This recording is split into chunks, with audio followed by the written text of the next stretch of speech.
ఆక్రమించుకున్న చెరువుల వల్లనే ఇవాళ వరదలు వస్తున్నాయి.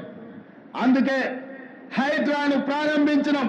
హైడ్రా స్పెషల్ టాస్కే ఈ చెరువులను ఆక్రమించిన వాళ్ళను చెరబట్టాలని, చెరబట్టిన వాళ్ళ నుంచి విడిపించాలని, అలాంటి వాళ్ళను అవసరమైతే చెరసాలకు తోలాలనేది నా ప్రభుత్వ విధానం.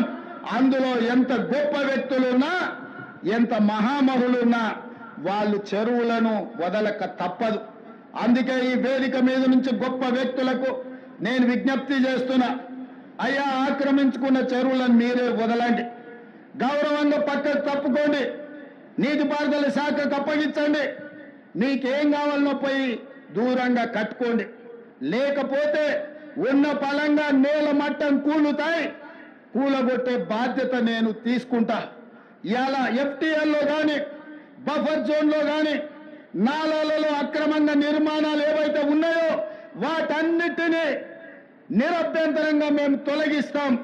మీరు ఎక్కడికి వెళ్ళినా, మీరు తాత్కాలికంగా కోర్టుల నుంచి ఏమన్నా తెచ్చుకున్నా న్యాయస్థానాలలో కూడా కొట్లాడి ఆ స్టేలను వెకేట్ చేయించి మీరు ఆక్రమణలు తొలగిస్తాం.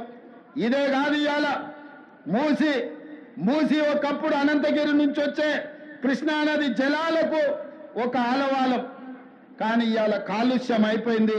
ఇవాళ మన బతుకులను చిందర వందర చేస్తున్నాయి. నల్గొండ జిల్లా రైతులు ఇవాళ ఏడుస్తున్నారు.